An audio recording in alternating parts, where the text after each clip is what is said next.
Welcome to Starbound. My name is General G, and it is my honor to be your narrator today. Before we begin, exciting news. Our official website is now live at starbounduniverse.com. There you can explore our channels, discover new series, and meet the narrators. And you can also pick up exclusive merch to support us. Now, if you sign up for the newsletter, you'll get written versions of the stories sent to your inbox every week, along with character lore and sneak peeks of upcoming series. Check the description for the link or just head to starbounduniverse.com. Now, let's get into today's story. The first war crime was the quietest, almost peaceful. The view, projected on the massive holoscreen in the Coalition Defense Academy's Modern Warfare Ethics Lecture Hall, was from a soldier's chest cam. It looked down at a serene, white-robed Tenebrian, a pacifist, peace-loving species, humming a soft, melodious tune. The soldier's own gloved hands entered the frame, raising a blocky sidearm. The humming stopped, a single muffled shot. The Tenebrian collapsed without a sound. A wave of shocked gasps washed through the dim room. No one had expected the case studies of this class to be this brutal. "Professor, that was an execution! This is butchery masquerading as strategy!" The voice belonged to Cadet Orin, a Centauri whose tall, avian form was rigid. The violet and emerald feathers of his neck crest bristled with indignation. Professor Morka, a massive walrus-like tuskar, whose scarred backplate bespoke a long career, did not turn. His tusks, yellow and chipped, clicked together once.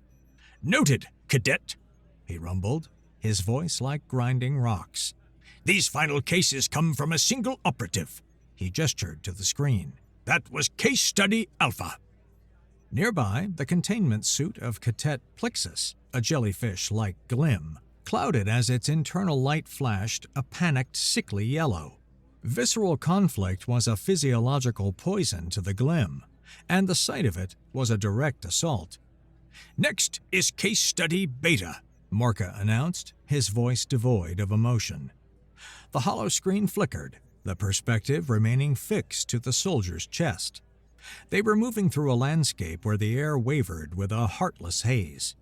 A structure like a great tree of spun glass and light dominated the view, thin veins of light tracing paths through its trunk, accompanied by a low, vibrating hum. "By the stars!" Orin breathed, his anger replaced by awe. "A gay and strange seed of life. I've heard of it, but I've never seen such a mature specimen." The soldier on screen raised a wide-barreled dispenser. A thick orange chemical sprayed forth. Where it touched the luminous tree, the structure dissolved into a bubbling sludge. The song became a wet, sickening hiss that echoed in the silent hall. "No!" Orin shouted, leaping to his feet again. "That's... Professor, he just destroyed something sacred, something irreplaceable." "Humanity shows its true face." A Jakrell cadet hissed from the back row. "Nothing but destroyers. It's in their blood." Morka ignored them. "Case Study Gamma. Final clip."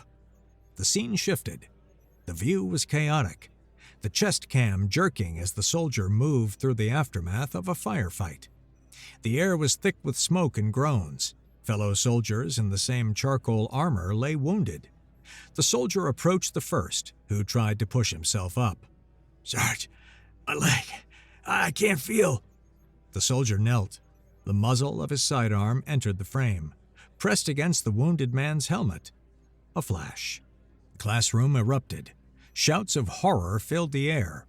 Plixus's suit went opaque, its internal light extinguishing in a total system shutdown. The glim had fainted. The soldier moved to the next squad mate, and the next, delivering the same cold action. One begged, "Wait, no, please don't," before the muffled report cut him short. "Look at his gauntlet," one cadet choked out, pointing a trembling appendage at the screen, which had frozen onto the soldier's armored hand. Scratched into the plate was a crude drawing of a jackal, its head cocked, its lips pulled back in a permanent, unsettling grin. The grinning jackal. Orin's feathers were now a fully erect, spiked halo of fury. His voice shook with revulsion. "Anubis's hounds, the 13th Special Operations Group. I've heard the stories. They're not soldiers. They're humanity's shameful excuse for apex soldiers." As the word echoed, the door hissed open, spilling bright corridor light into the gloom. Professor Morca's tusks clicked softly. The crucible was set. A figure stepped inside. He was human, dressed in a simple gray uniform. His movements were sparse, measured.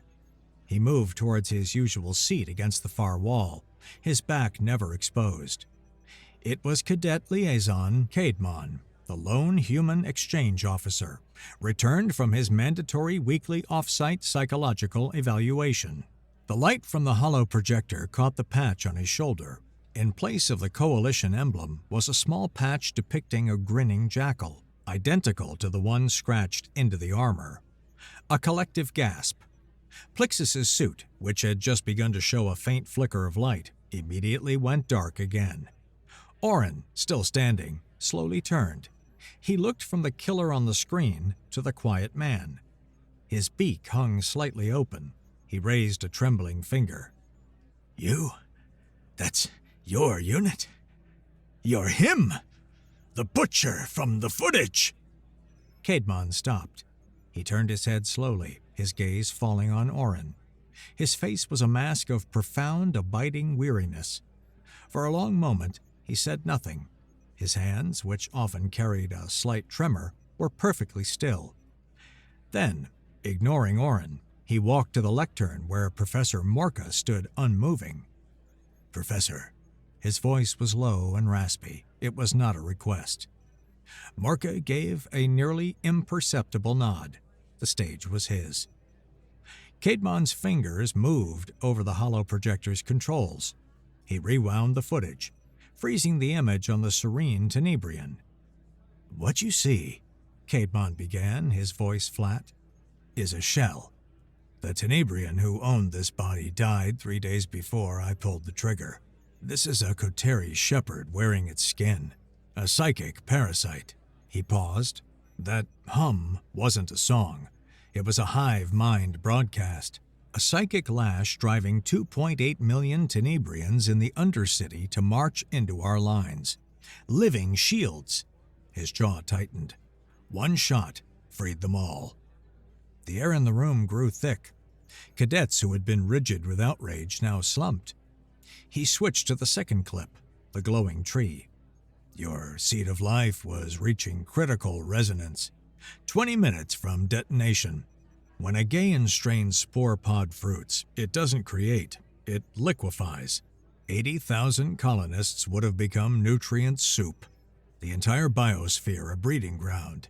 He met Orin's eyes. "My defoliant brought them another sunrise." He didn't wait.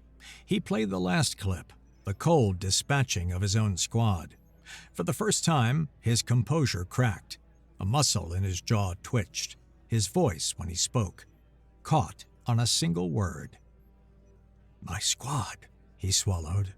"Carrion weavers got us. Microscopic, burrowing. No cure, no treatment. 1 hour until—" He stopped, started again. "They became lures. The parasite reads memories, makes them scream in voices you trust. Your mother, your child, your brother. When you get close enough to help," his hand made a sharp, explosive gesture. "Spore burst. We were point team for the evac fleet. 150,000 civilians behind us. One infected reaches those ships."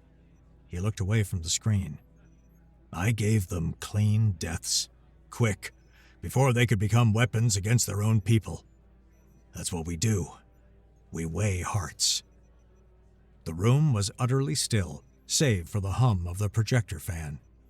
Orin stood frozen, his magnificent crest now limp and pathetic. Cadmon turned from the lectern and walked back to his seat, the weight of his confession settling on the entire room. He sat down. A man returned to his lonely vigil. Professor Morka lumbered to the front, his heavy tread punctuating the silence.